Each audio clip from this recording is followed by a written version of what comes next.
Well, today's video is definitely going to be interesting because I'm probably going to get some hate for all of this, and that's okay. It is what it is. I've actually already been unfriended, like legitimate friend, outside of social media because of my thoughts on this, which makes me very sad, of course.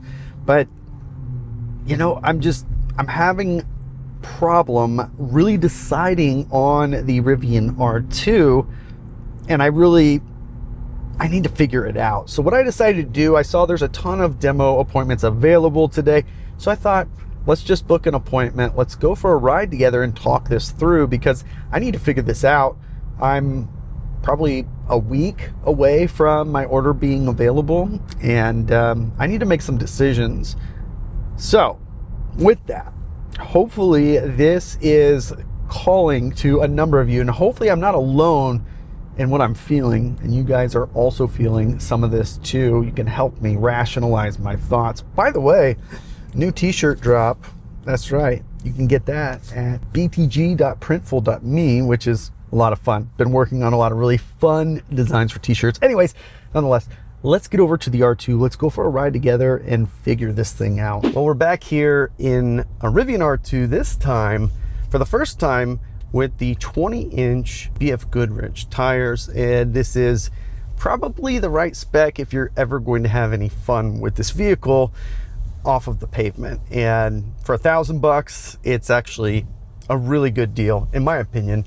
But here at the Rivian store, and I'm starting to see a number of R2s here in the lot ready for customer delivery, getting prepped, that kind of thing, and I'm noticing there's two colors really that they're making right now, it would seem, and that is the Launch Green and Catalina Cove, which this one is Catalina Cove. This is probably the best looking spec, I think, for the Rivian R2. Now, the reason I booked another demo drive today was, number one, they had plenty of availability. Number two, I wanted to gather my thoughts now that we're starting to get some real world data out of these things. And the biggest thing that we've gotten recently is range. Now, as you probably know, this vehicle is rated at 330 miles of EPA range, and the dual motor, which is coming soon, that is also rated at 330 miles of range. Here's the problem. We started to see some road trips pop up where the efficiency wasn't adding up, and Kyle at Out of Spec actually ended up doing two different range tests, one at 70 miles an hour and one at 80 miles an hour, and the results are something like this. At 80 miles an hour, the R2 ends up coming in an effective range of about 195 miles. This thing's rated at 330. Now that's a lot of speed, and the faster you go, the more you're going to consume. But at 70 miles an hour, they ended up going from 100% to 0, where the car would not move anymore. It was like 255 miles. That is a far cry from the 330 miles that this vehicle is rated for, and probably one of the biggest concerns I would have with this vehicle. The reason being, in 2020, when Tesla launched the Model Y, that's the range that I got, 260 miles on the very first one at 70 miles an hour, similar conditions. And a year later, when I got a 2021 with a slightly bigger battery, it was 270 miles. So the point of that is, 6 years ago, Tesla had this same issue. That car was also rated at 330 miles. Now, that has all changed as of 2 years ago, and it is because Tesla had decided, based on customer feedback, customers did not like getting way less range than what it was rated for, regardless of what kind of driving they were doing, whether it was city or on the highway. And that decision was made, and possible to be made, because we have a broken system for EPA testing. That's my opinion anyways. What happens is there are a couple different ways that you can run your vehicle through an EPA cycle. And one of those is to take a standard deduction, we'll call it. And I think it's something like 30%. Otherwise, you can, if you have really efficient systems on board, you can do the full-blown test and potentially get more range. And Tesla was notorious for that for many years because they had a heat pump, because they had the most efficient drivetrain on the road. That has since changed. In fact, my 2026 Tesla Model Y, it's rated at 303 miles with the 20-inch wheels, and I ended up getting like 310, 315 miles at 70 miles an hour in that vehicle. And those results were pretty well matched. Kyle from Out of Spec, they actually drove a performance Model Y at the same exact time that they did the 70 mile an hour range test on the R2, and where the R2 stopped at 255 miles, I believe it was 310 miles for the Tesla Model Y Performance. So apples to apples. It shouldn't be a surprise that efficiency is better in an egg-shaped vehicle. That's not what's up for discussion. What is, however, is expectation of actual range. You see, Rivian has long overcome the range issue by just putting a larger battery in their vehicles, and the R2 is no exception to that. There is an 89 kilowatt hour usable battery pack in this vehicle, and that is quite a bit larger than Tesla's. You start new something like 82, 83 kilowatt hours of battery in a Tesla Model Y, so quite a bit bigger, a good chunk bigger. But because of the boxy style at 70 even, it's just not enough to overcome physics, and that means real world this vehicle falls short, and that is a very big concern for people like myself. For the average consumer, you will not notice a difference. The average consumer doesn't normally road trip, and they certainly don't road trip as much as I do. I think I did 60,000 miles last year, which is absolutely nuts. But having effective range is very important when you're doing that kind of road tripping. So for me, this vehicle would kind of be painful on the highway because my cruising speed is 80 miles an hour until I get farther west, and then it goes up just a little bit. But at 80 miles an hour, less than 200 miles, at 100% to zero, most people are going to see like 150-ish miles between charging stops at most, going 90 to 10 or 80 to 10, whatever it is that you feel comfortable with.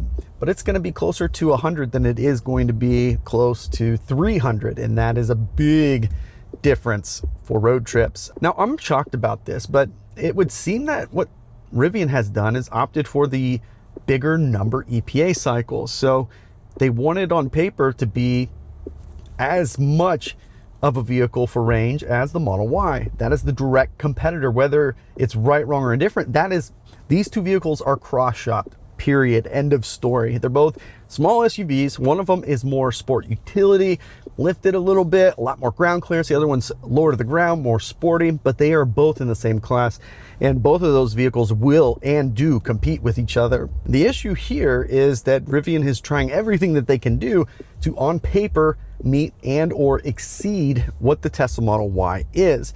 And that leads to things like overpromise, underdeliver on range. That is where Rivian is going to find itself in new territory, because the R1 has historically done amazing efficiency in real world, including at highway speeds.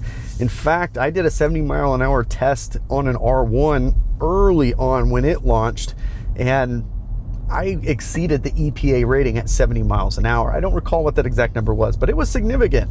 And that has been a trademark at Rivian, because at the time, Tesla was so far under EPA on the highway, and Rivian was at or above. So this is new territory for Rivian, and I think right now they don't know what's going to happen next. How is this going to translate into the real world?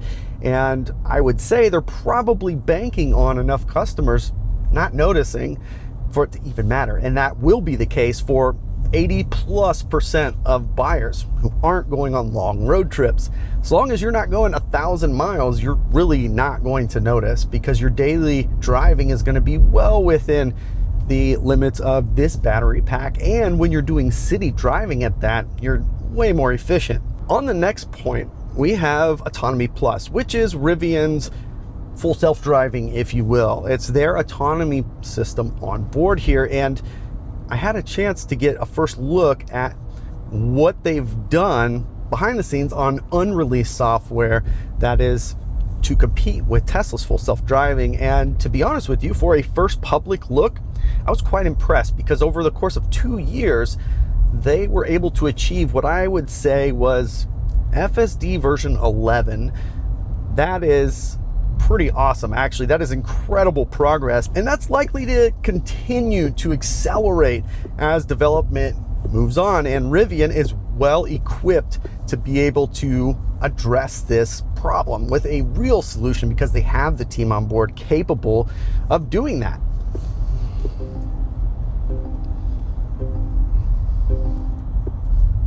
Really nice audible and visual alerts there for your blind spot, which is actually really nice.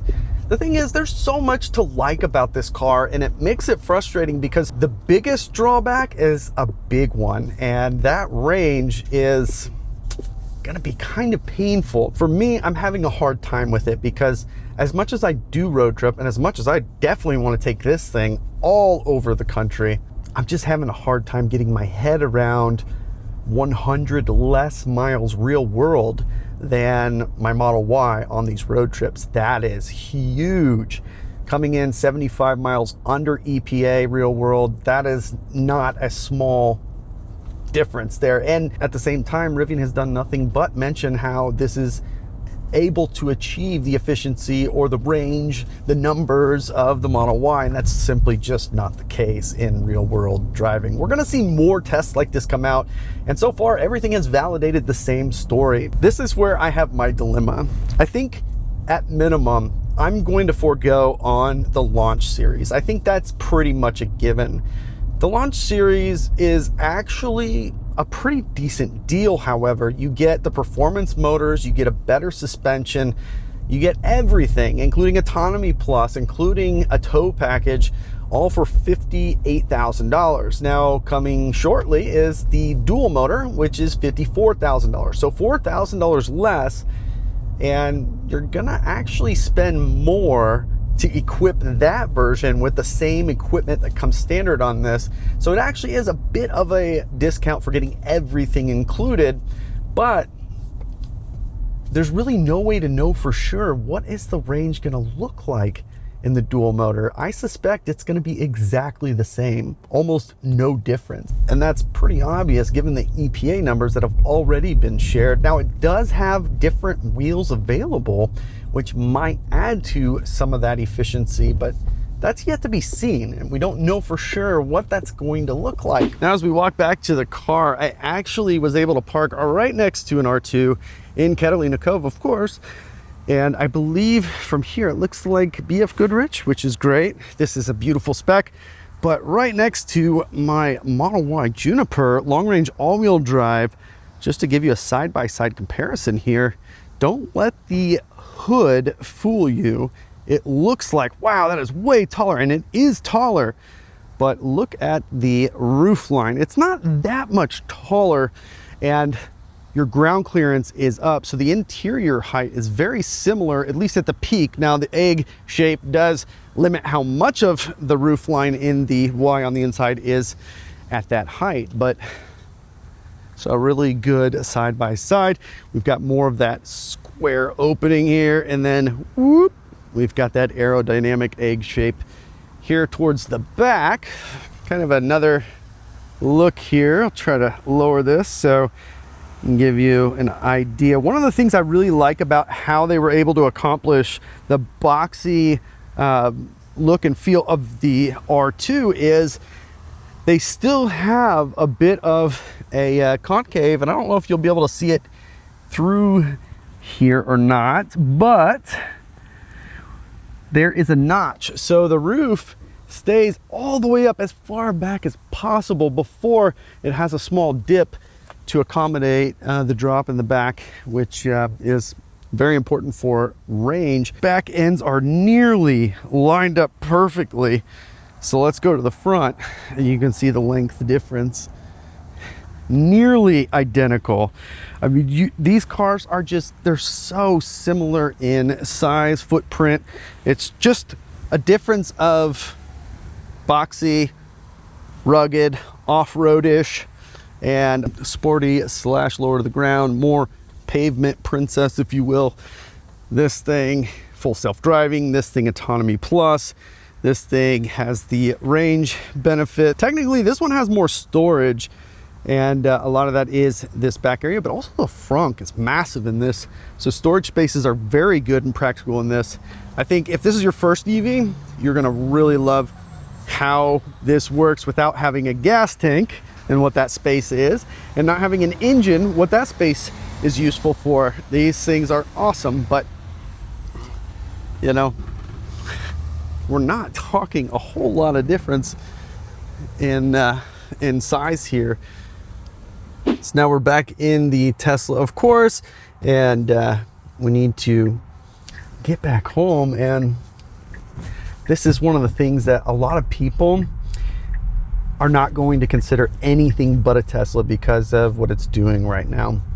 That number of people, though, used to be a very stagnant number that did not change until more recently. We're finally seeing growth in full self-driving participation, whether that be outright purchase up until earlier this year, or the subscription model that started sometime last year. There's been a lot of people that have been brought into the fold on FSD, and it's becoming more and more important, as had been predicted for so long. It's just finally, it's showing its value in a way that they're finally getting some real growth in full self-driving.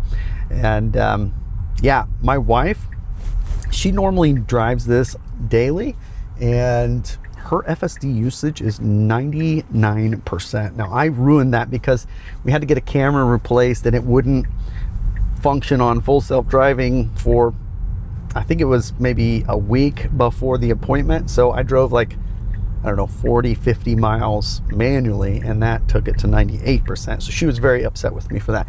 But that is such a testament. The wife test used to be kind of this mythical, will we ever have the wife not ask us to turn it off? And not only that, she actually uses it herself exclusively. She only deactivates because of a complicated parking situation at work, at the hospital, and she deactivates in the driveway. Here's the reality: at 58,000 plus, just add one or two options and you're 60 plus. It's a lot of money for a car, especially in this class. Now, in EVs, I'd say it's a little bit high, but not too terribly crazy, but it's still a lot of money. And when you look at what you can get, specifically at Tesla, it's hard, very hard at that price. Now, the dual motor will be coming soon, but $54,000, so $4,000 less, that is not a small amount of money either. Tesla really has done a lot of work to bring costs down, to bring prices down on these cars. I mean, you can get a Model Y today for $39,990, so under $40,000 technically, but a $40,000 car versus what this will be, at least for the rest of this year, $58,000 or $54,000. And then that's not really going to get much better. Now, when that standard range version comes, that's going to be allegedly $45,000. That thing is only going to have 275 miles of range, though, so it's going to exacerbate the issue that we've been talking about with real world range. So, you know, if you get a base model, maybe your priorities aren't road trips anyways. I don't know, but man, that's still a lot of money for a lot of compromise, considering for $45,000 you can get 357 miles of range in a Tesla Model Y. That is just, that's obscene. That is a lot more car for the money, plus having the ability to have autonomy right now. I've yet to touch the steering wheel since we've been talking. I mean, that's just how it is. It's just that good now. It didn't used to be, and I used to give it a lot of grief. And when Tesla went to vision only, I was very skeptical, like many of you were. And it's like, there's no way, until version 12 came out, and it was shockingly good. Now, compared to what it is today, not at all, but I had the aha moment that this could actually possibly work. And here we are today. There's more full self-driving miles driven every day, and it's continuing to get better. And the best part is, we're starting to reach the average consumer, and that's when things are really going to take off. So let me know what your thoughts are. Are you considering the R2? And are you having these same thoughts and same concerns? What are you going to do about it? I'm definitely not getting the performance, but I might not even get the dual motor at this point, and that makes me very sad because I was very much looking forward to that car. But nonetheless, I thank you for joining me on this R2 journey for so long at this point. I can't wait to catch you on the next one.